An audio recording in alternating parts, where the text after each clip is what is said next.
आप देख रहे हैं श्री हरि कृपा आश्रम चैनल। संस्थापक स्वामी श्री हरि चैतन्य पुरी जी महाराज।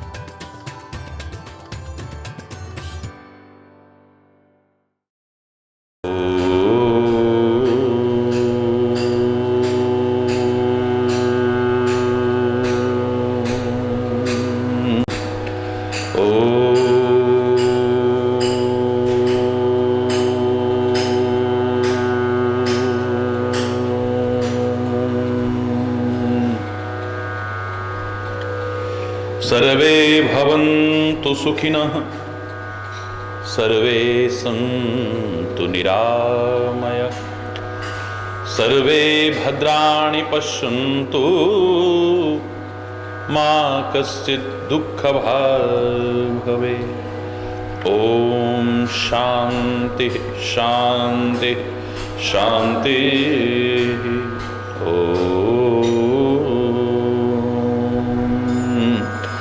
त्वमेव मातास्य पिता त्वमेव, त्वमेव बन्धुश्च सखा त्वमेव, त्वमेव विद्या द्रविणं त्वमेव,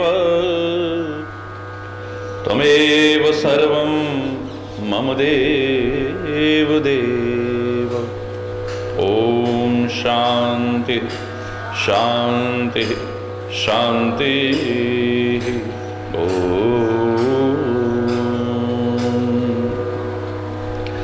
ध्यानमूलं गुरुर्मूर्ति, पूजामूलं गुरुपदं,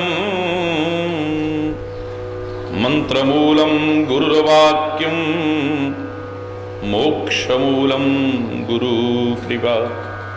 ॐ शान्ति शान्ति शान्तिः।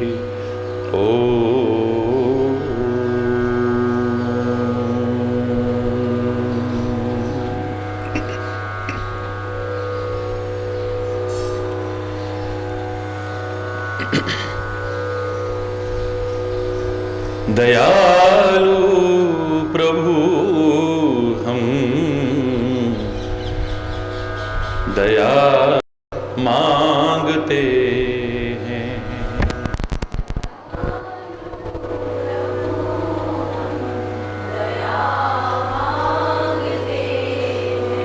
कृपालु प्रभु हम कृपा मांगते हैं।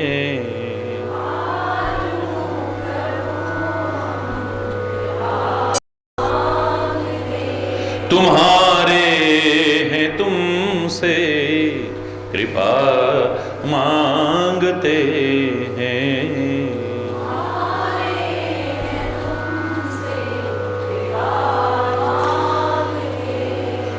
दयालु प्रभु शरण जो भी आता उसे ना हटाते, शरण जो भी आता उसे ना हटाते। दुखियों को दुख से सदा ही छुड़ाते, दुखियों को दुख से सदा ही छुड़ाते। चरणों में तेरे जगह चाहते हैं, चरणों में तेरे जगह चाहते हैं। तुम्हारे हैं तुमसे कृपा चाहते हैं।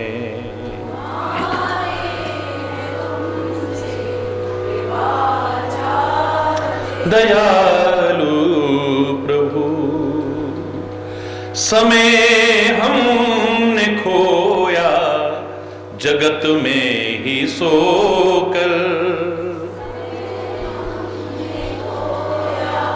जगत में ही सोकर शक्ति गंवाई जगत में ही रोकर। शक्ति गंवाई, जगत में ही रोकर शरण चाहते हैं, शरण चाहते हैं, शरण चाहते हैं, शरण।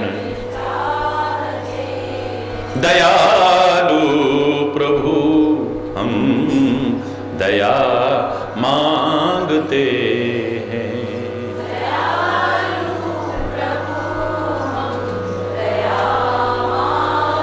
दयालु प्रभु नहीं कोई दुनिया में अब है हमारा,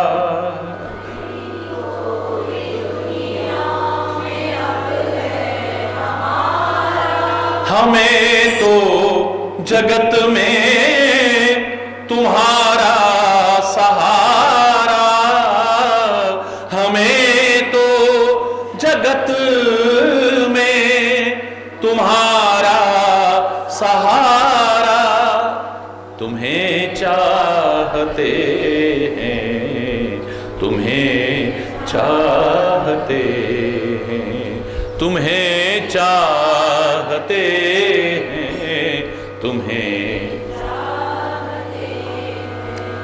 तुम्हारे हैं तुमसे कृपा, तुम्हारे हैं तुमसे दयालु प्रभु, हो जो भी बुराई वो हमसे हटा दो, हो जो भी बुराई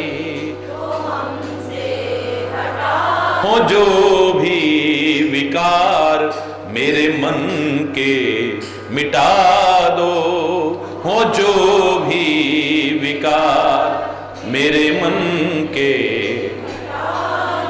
जीवन का सच्चा मार्ग दिखा दो, जीवन का सच्चा मार्ग दिखा दो, यही चाहते हैं, यही चाहते हैं, यही चाहते हैं, यही चाहते हैं, तुम्हारे हैं तुमसे कृपा चाहते हैं, तुम्हारे हैं तुमसे कृपा चाहते हैं, दयालु प्रभु हम दया मांगते हैं, दयालु प्रभु हम दया दया मांगते हैं, दया कृपा चाहते हैं, कृपा चाहते।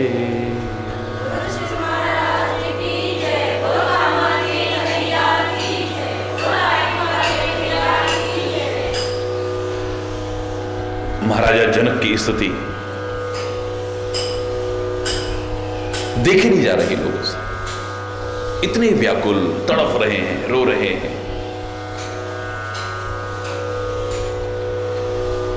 समझाना पड़ रहा है, आप धैर्य धारण करिए, शांति कीजिए। वशिष्ठ तक समझा रहे हैं, ज्ञान सिखा रहे हैं। तो बड़ा आश्चर्य सा होता है, भवरात्रि का नाश करने के लिए समर्थ है जिसका ज्ञान रूपी सूर्य, जिसके वचनों की किरणें मुनि रूपी कमलों को भी विकसित करते हैं। ऋषि मुनि भी ज्ञान सीखने आते थे महाराजा जनक से।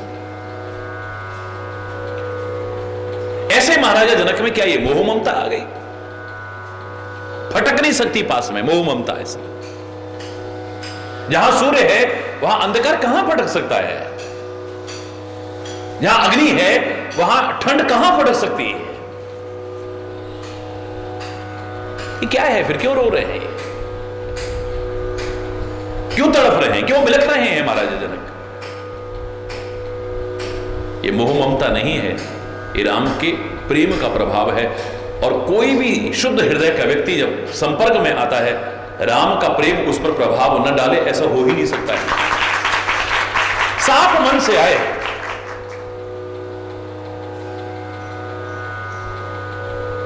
निस्वार्थ मन से आए, निष्कपट मन से आए, राम के यानी परमात्मा के प्रेम का जादू उस पर न चले, कैसे हो सकता है?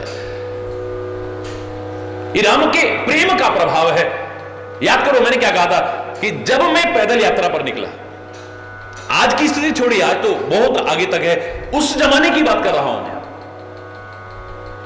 लोग बिलखते थे, रोते थे, तड़पते थे और मेरी भी आंखें भर आती थी। आज भी इस दृश्य होता है, लेकिन तब की बात बता रहा हूं। तब मेरे मन में एक प्रश्न उठता था कि जब तुम घर से निकले, वो लोग कितना रो रहे थे, कितना बिलख रहे थे, कितना तड़प रहे थे, दीवारों पर सर पटक पटक करके रो रहे थे। तब इतने कठोर हो गए, एक आंसू तुम्हारी आंख में नहीं आया, तुम्हारा दिल जरा सा नहीं पसीजा। हरि बोल। और आज ये लोग थोड़ी देर के लिए मिले हैं, रो रहे हैं, बिलख रहे हैं, तो तुम्हारी भी आंख में आंसू आ जा रहे हैं। आखिर ऐसा क्यों? तो अंदर से उत्तर आता था, वो मोह के आंसू थे, ये प्रेम के आंसू थे, वो मोह ममता के आंसू थे। मोह ममता के जो आंसू हैं वो बंधन का कारण बन सकते हैं, लेकिन प्रेम के जो आंसू हैं वो तो बंधन से मुक्त करने वाले हैं। ये बांधने वाले नहीं है, मुक्त करने वाले हैं, दोनों को मुक्त करने वाले हैं। प्रेम के आंसू तो जितने निकलेंगे, सोच लेना उतना तुम्हारा मन निर्मल होता चला जा रहा है, पवित्र होता जा रहा है, परमात्मा के निवास के लायक बनता जा रहा है। आंसू निकले, कोई दिक्कत नहीं है, लेकिन दुख में नहीं।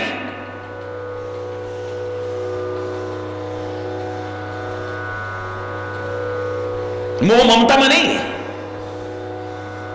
अगर उसके प्रेम में आंसू बहाना सीख गए, मैं चैलेंज करके कहा करता हूं कि दुख में आंसू नहीं बहाने पड़ेंगे। किसी दुखी को देख करके अगर तुम्हारी आंख में आंसू आते हैं, एक तरफ तो तुम सच्चे इंसान बन गए हो, दूसरी तरफ तुम्हें अपने दुख से नहीं रोना पड़ेगा। पुराने जमाने में गलत गीत नहीं बने हुए थे, दूसरों का दुखड़ा दूर करने वाले तेरे दुख दूर करेंगे राम, किए जा तू जग में भलाई के काम, तेरे दुख दूर करेंगे राम। क्या तूने पाया, क्या तूने खोया, क्या तेरा लाभ है, क्या हानि, इसका हिसाब रखेगा वही, तू क्यों फिक्र करे प्राणी। तू बस अपना काम किए जा, तेरे भंडार भरेंगे राम, दूसरों का दुखड़ा दूर करने वाले तेरे दुख दूर करेंगे। दूसरों के दुख से जो दुखी होता है, उसे अपने दुख में दुखी नहीं होना पड़ेगा, याद रखना।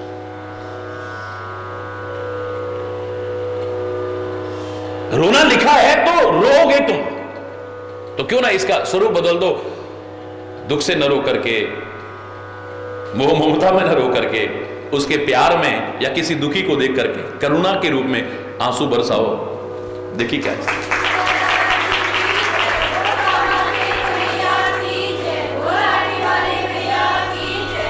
ये राम के प्रेम की बड़ाई,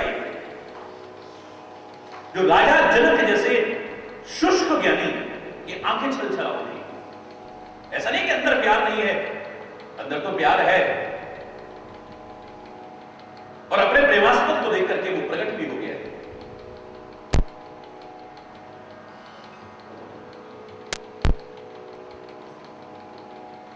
जब उसके अनुरूप सामने आया है तो वो प्रकट भी हो गया है।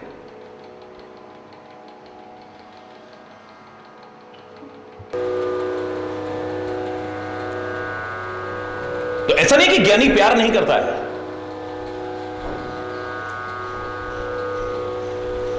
या जो प्यार करता है उसमें ज्ञान नहीं होता है। कई लोग कह देते ना लव इज ब्लाइंड, प्रेम तो अंधा होता है। मैं तो कहता हूं प्यार वो है जो आंखें खोल दे, अंधे की भी आंखें खोल दे, उसको प्यार कहते हैं। सूरदास जैसा अगर कृष्ण से प्यार करता है तो आंख वाले वो नहीं देख पाते जो वो देख रहा है, और अपना अनुभव लिख रहा है, अपना अनुभव।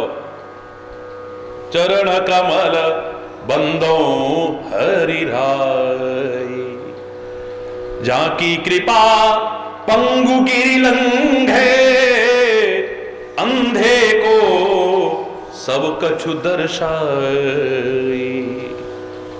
बहिरो सुने मूक पुनि बोले, रंक चले सिर छत्र धराई।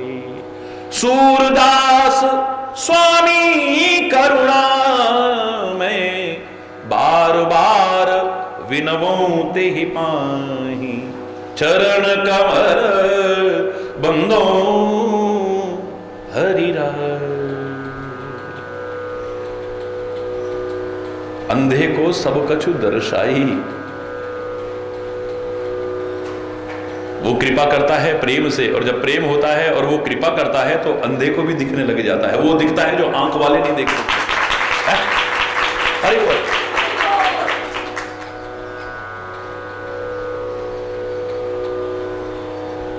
लव इज ब्लाइंड का तात्पर्य क्या है? प्रेम अंधा होता है या प्रेम में आदमी अंधा हो जाता है? बिल्कुल नहीं।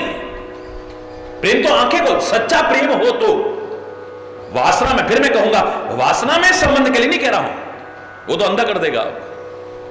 स्वार्थ में संबंधों को जिन्हें तुम प्रेम समझते हो, प्रेम होता नहीं, उसके लिए नहीं कह रहा हूं। साथ रहते रहते रहते रहते लगाव हो गया, जिसे तुम प्यार समझते हो, प्यार होता नहीं है। वो तो जानवर भी पास रहेगा तो उससे भी लगाव हो जाएगा। साथ रहते रहते तो किससे भी हो सकता है।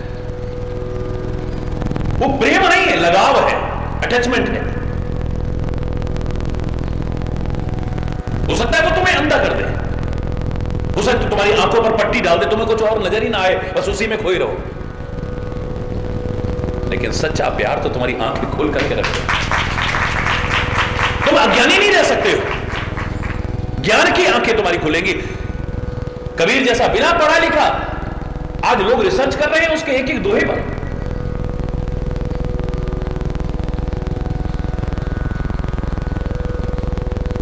जिसने कागज कलम छू करके ना देखा हो, उस कबीर की वाणी पर शोध हो रहा है और बड़े बड़े विद्वानों के मुख की वाणी बनी हुई है।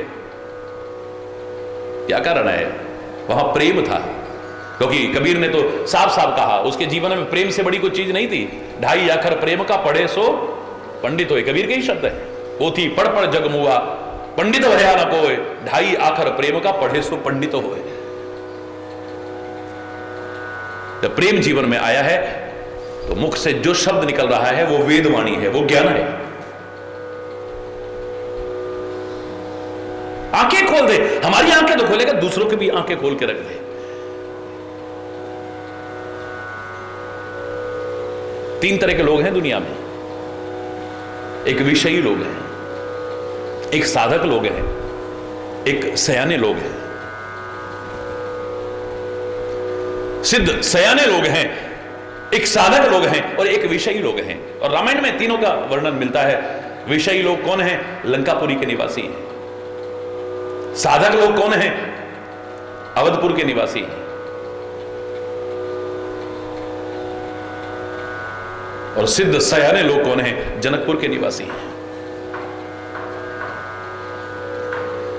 जो मैंने अपने तरीके से कहा था कि हरि चैतन्य को पुरी को इस रामायण में तीन पुरी नजर आई हैं प्रमुख।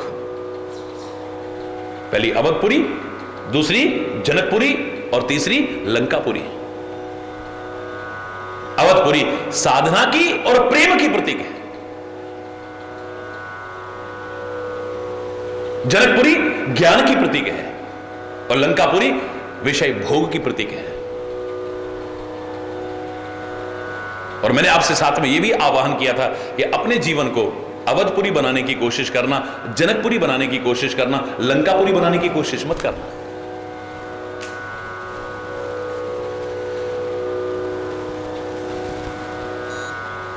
अपने जीवन जीवन को साधना परिपूर्ण, प्रेम परिपूर्ण या ज्ञान परिपूर्ण बनाने की कोशिश करना, लंकापुरी मत बनाना जहां विषय, भोग, वासना, निर्दयता, हिंसा पूरी तरह से अपना कब्जा जमाए हुए हैं। अगर साधना और प्रेम रूपी अवधपुरी जीवन बनाते हो तो राम यहां प्रकट भी हो सकता है। ज्ञान रूपी अगर आप जनकपुरी बनाते हो तो तुम सीता और राम की तरह आत्मा और परमात्मा का मिलाप भी कर सकते हो। और लंकापुरी बनाया तो आया हुआ राम भी तुम्हारी प्रवेश नहीं कर पाएगा नगरी में। विचार कर लो हम कैसा जीवन जी रहे हैं।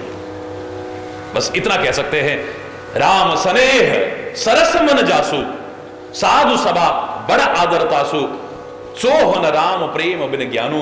राम के प्रेम के बिना ज्ञान भी शोभायमान नहीं होता है।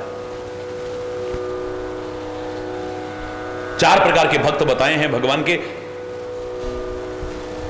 और चारों भक्त भगवान का नाम लेते हैं, बिल्कुल ठीक है। एक होते हैं अर्थार्थी भक्त। अर्थार्थी मीन्स जिनका कोई लालच है, कोई स्वार्थ है, कोई मनोकामना है। हमारी ये पूरी हो गई हम ये प्रसाद चढ़ाएंगे, हमारी ये पूरी हो गई हम वहां जाएंगे, हमारी ये पूरी हो गई हम ये दान पुण्य करेंगे, हे भगवान हम इतना आपका नाम करेंगे, इतना जाप करेंगे, ये पाठ करवाएंगे। अगर हमारी ये कामना पूरी हो गई तो ले तो भगवान का नाम रहा है ना, भक्त तो है, लेकिन अर्थार्थी भक्त है। इसका प्यार भक्ति कब खत्म हो जाएगी पता ही नहीं चलेगा। 4 दिन तो जय हो, 4 दिन फिर वो कामना पूरी हो गई तो जय हो, उसका प्रेम नहीं। करते करते प्रेम हो जाए एक अलग विषय हो सकता है, लेकिन वो जो किसी कामना के अधीन है भक्ति, वो प्रेम उत्पन्न कर पाएगी गारंटी नहीं। जो है वो भी कब खत्म हो जाएगा पता नहीं है। बढ़ता हुआ घटता हुआ, बढ़ता हुआ घटता हुआ नजर आएगा आपको। तो एक अर्थार्थी भक्त है जो किसी कामना पूर्ति के लिए भगवान का नाम लेता है। दूसरा आर्त भक्त है, भगवान की भक्ति नहीं है, भगवान से प्यार नहीं है, लेकिन हर तरफ से निराश हो चुका है, कोई आशा की किरण बाकी नहीं है, अत्यंत दुखी हो चुका है। जब कहीं से कोई उम्मीद नजर नहीं आ रही तो अब भगवान को पुकार रहा है, जैसे गजराज ने पुकारा था अंत में हार करके। और अंत में हार के भी पुकारे तो भगवान नहीं छोड़ेंगे, सदगुरु नहीं छोड़ेंगे, अपने गले लगाएंगे, कृपा करेंगे।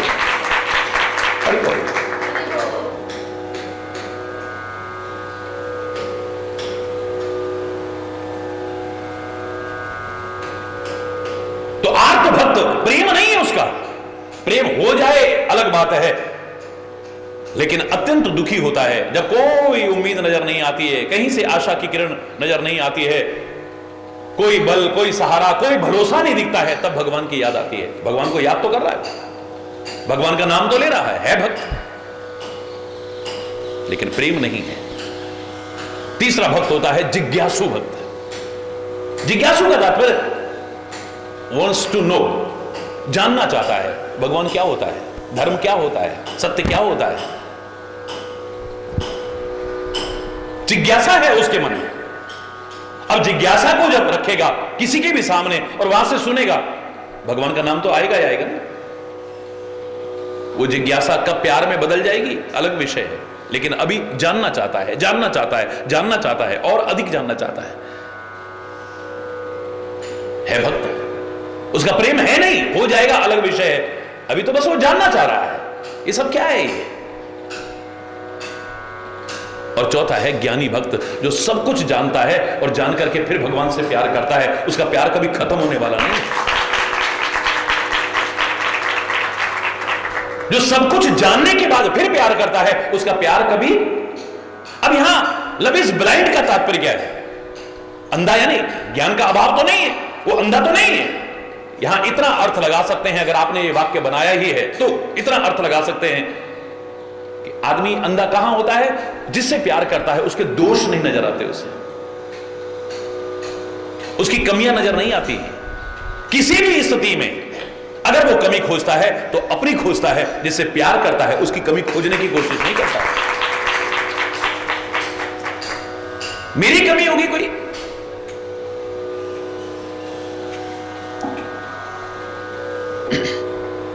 तो दोष नजर नहीं आते हैं, उसे कमियां नजर आएंगी तो अपनी नजर आएंगी।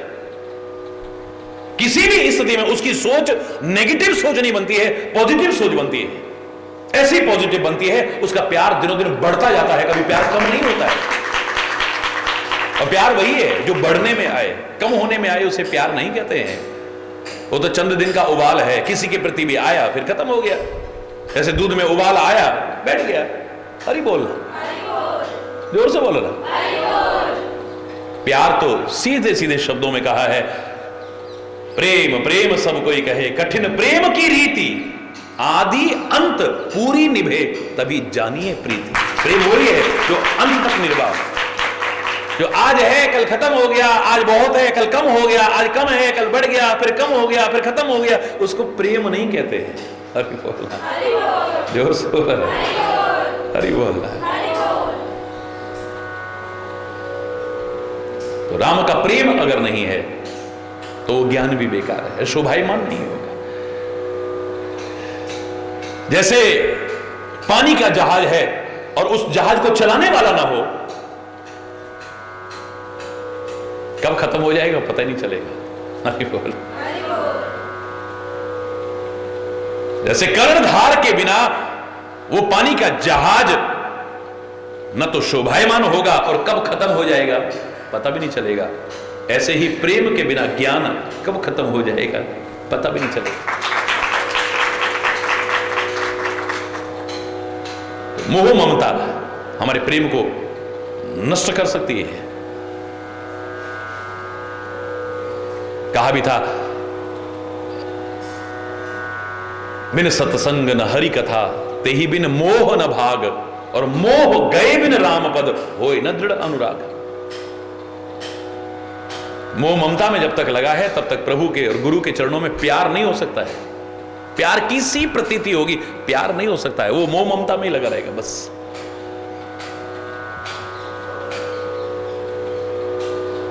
तो ये स्थिति है वहां की, जल तक किसी ने नहीं पिया है।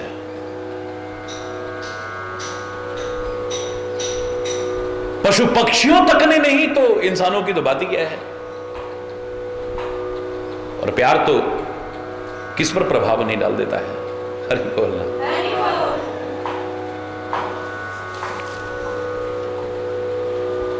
बहुत तरह से समझाने लगे हैं। कौन लोग जिन परमार्थ शोधा, सिखाने का अधिकार किसको है, समझाने का अधिकार किसको है? जो स्वयं परमार्थ में जीवन जीता है। स्वार्थ में जीवन जीने वाला अगर ज्ञान झाड़ने लगे तो मजाक सा लगेगा। हरि बोल। जो स्वयं स्वार्थ में जीवन जीता है उसे अधिकार नहीं है लोगों को ज्ञान सिखाने का।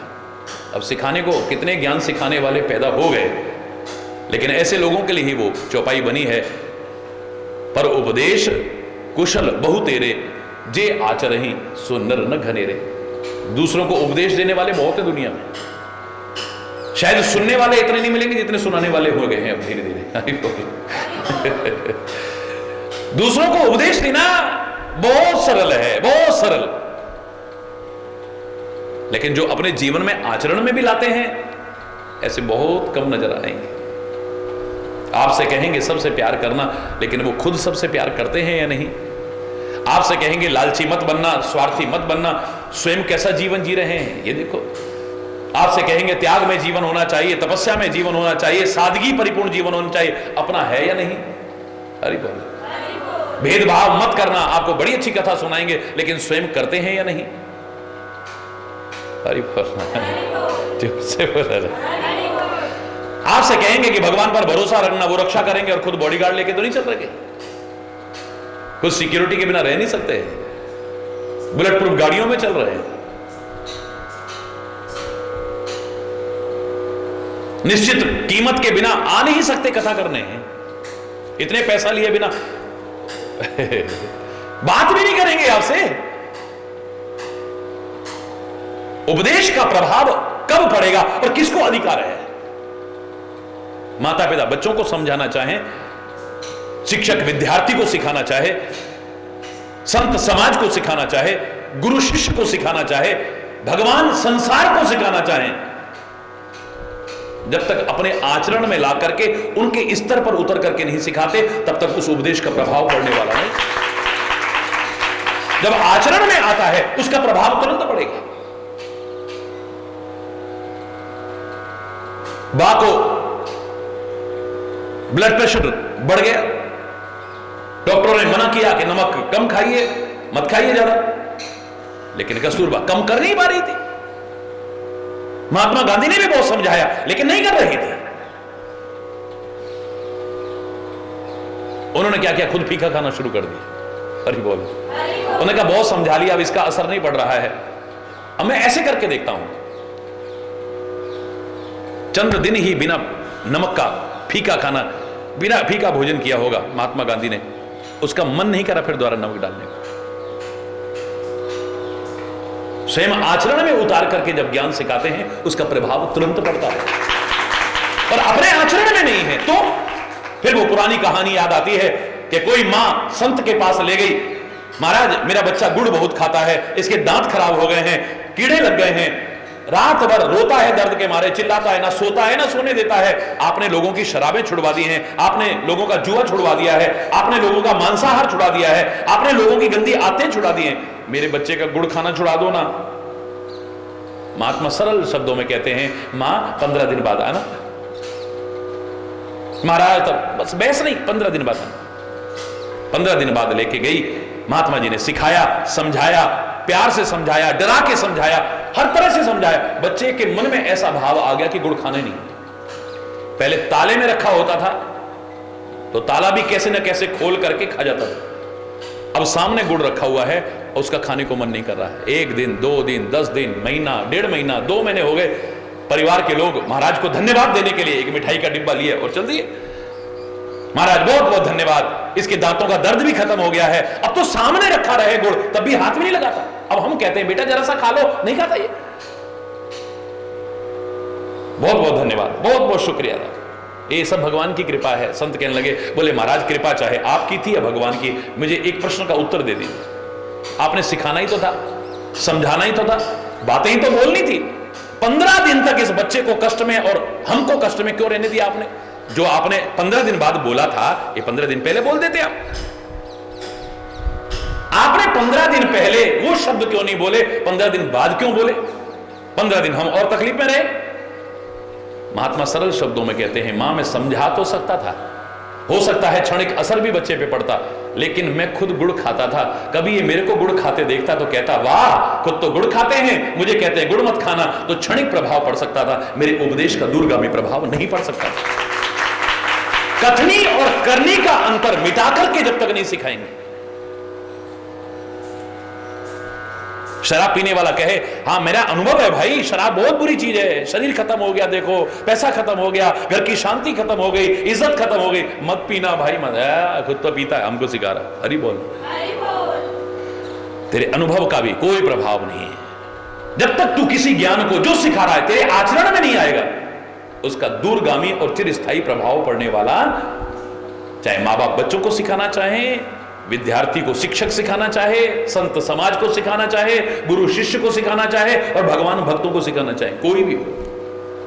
हरि बोल। अधिकार भी किसको है उपदेश देने का? हर एक को अधिकार नहीं है। जो स्वयं स्वार्थी नहीं परमार्थी जीवन जीता है, जिन्होंने परमार्थ को शोधा है, जिन जगमग परमार्थ शोधा, जिन्होंने संसार में परमार्थ पर शोध की है पूरी,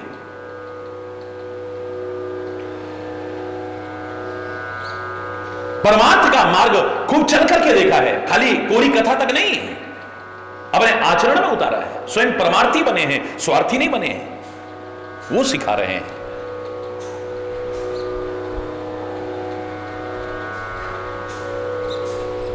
बड़ी सुंदर वाणी से सिखा रहे हैं, सारी सभा को सिखा रहे हैं। श्री राम का हृदय भी बहुत कोमल है, बर्दाश्त नहीं हो रहा है कि लोगों ने भोजन भी नहीं किया है, जल भी नहीं पिया है। जैसे मां तड़प जाती है बच्चा अगर भोजन न करे, शायद परमात्मा का भी हृदय उससे कम नहीं है। इसलिए सबसे पहला रिश्ता हम भगवान से क्या बनाते? तुम एवं माता, तुम ही हो माता मोरे, मेरे तो माता पिता गुरु सभी तुम ही हो। तो पहला रिश्ता हम मां का बनाते हैं। अनंत मां भी इतनी ममता नहीं रखती होंगी जितना परमात्मा हमारे साथ ममता रखता है। गुरुदेव सहन नहीं हो रहा है, देखिए अब किसी ने भोजन नहीं किया है, तो गुरु तो और भी ज्यादा ममता रखते हैं। मैं दावे से कह रहा हूं शायद अनंत अनंत अनंत अनंत मां इतनी ममता नहीं रख सकती हैं जितना सदगुरु हमारा हमसे ममता रखता है।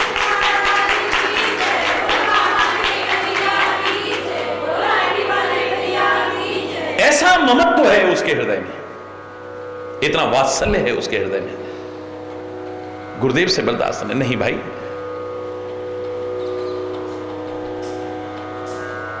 आपको लेना चाहिए। बनवासी भी सारे के सारे फल, कंद मूल फल कहार भर भर करके ले आए हैं। गुरुदेव ने भी कृपा करके सबको दिया है और स्वीकार करने के लिए कहा, क्योंकि शरीर के लिए भोजन बना है। याद रखना, भोजन के लिए शरीर नहीं बना है, ये तो ठीक है। भोजन के लिए शरीर नहीं बना है कि 24 घंटे उसी में लगे रहो, अब ये बनना चाहिए, अब ये बनना चाहिए, अब ये खाना चाहिए, अब ये खाना चाहिए। 24 घंटे उसी के बारे में हम लगे रहे, शरीर के पोषण में ही लगे रहे, यह भी अनुचित है। लेकिन शरीर को आवश्यक भोजन न दें, यह भी अनुचित है।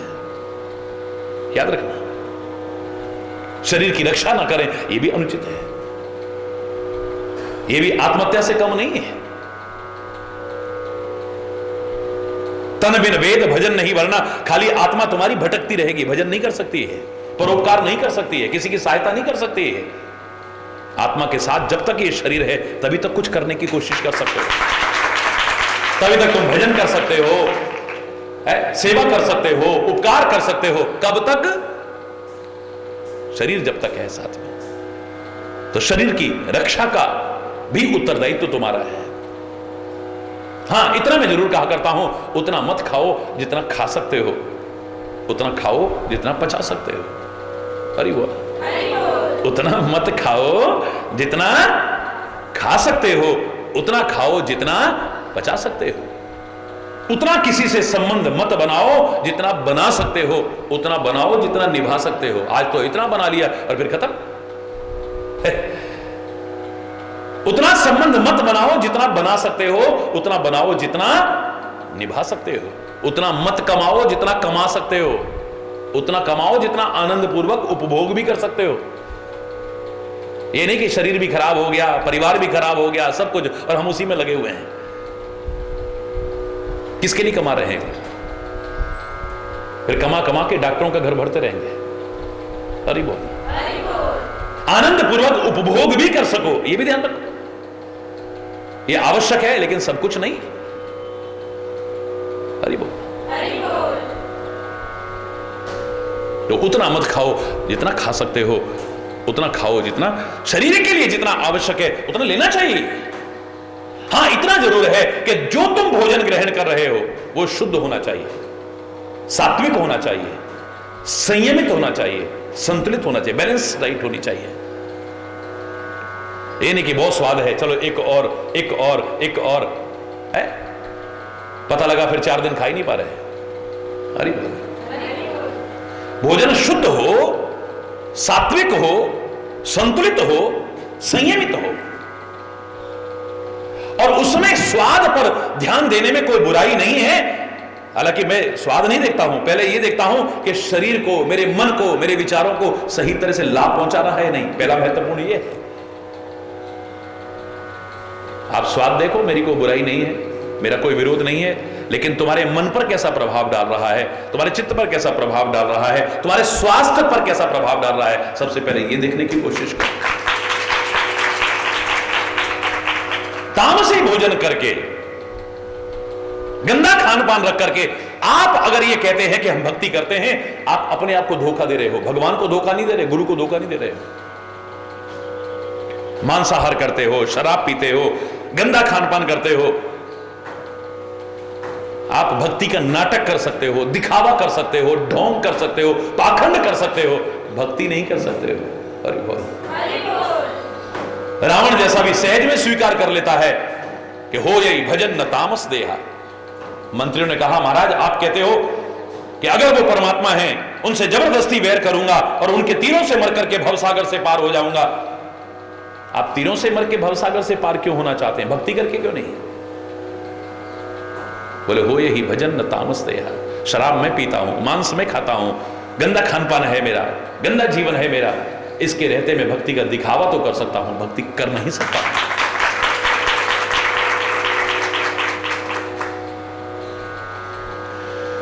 भोजन ऐसा होना चाहिए और फिर जितना आवश्यक है शरीर के लिए उतना हो। हरि बोल। है हर चीज में बैलेंस पे ध्यान रखना है। बहुत कम भी नहीं, बहुत ज्यादा भी नहीं। बहुत कम लेना भी अच्छी बात नहीं है। बहुत से लोगों का आजकल फैशन चढ़ा हुआ है, बस डाइटिंग करनी है, बिल्कुल स्लिम ट्रिम दिखना है, ऐसा करना है, पता लगा कमजोरी हो गई, बीमार पड़े हुए हैं। हरि बोल।